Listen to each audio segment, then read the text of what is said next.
Malungkot po na balita mga Lods kasi yung ating pambato na si Charlie Suarez ay natalo sa kamay ni Emmanuel Navarrete via technical decision.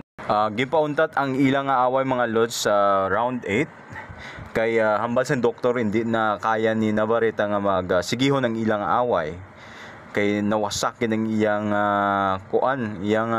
ang iyang left eye nang dahil daw sa headbutt. Wow, terrible.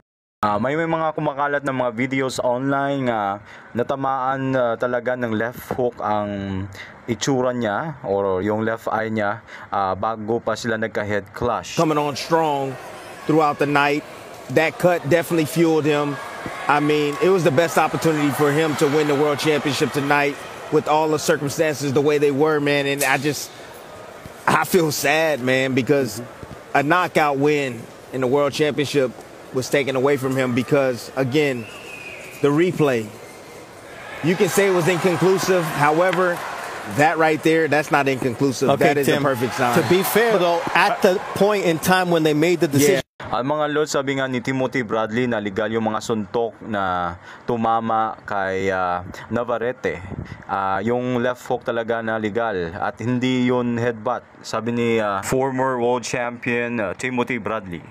Kag mga Lods, tinotal yung scorecard from round 1 to round 7 at yung resulta is pabor kay Navarrete. Pero mga Lods, kung kinonsider nila yung tama na suntok na tama ni Navarrete galing kay Suarez, TKO sana yung desisyon. At sana nanalo yung si Suarez batok kay Navarrete via TKO. At ayun nga Lods, marami ngayong mga komento online na hindi sila kampante na headbutt yung kondisyon or yung nagawa ni Suarez kay Navarrete. Maraming sumasabi na solid talaga yung sumbag, yung punch na na tamaan ni Navarrete galing kay Suarez. So guys, anong masasabi nyo sa kanilang laban?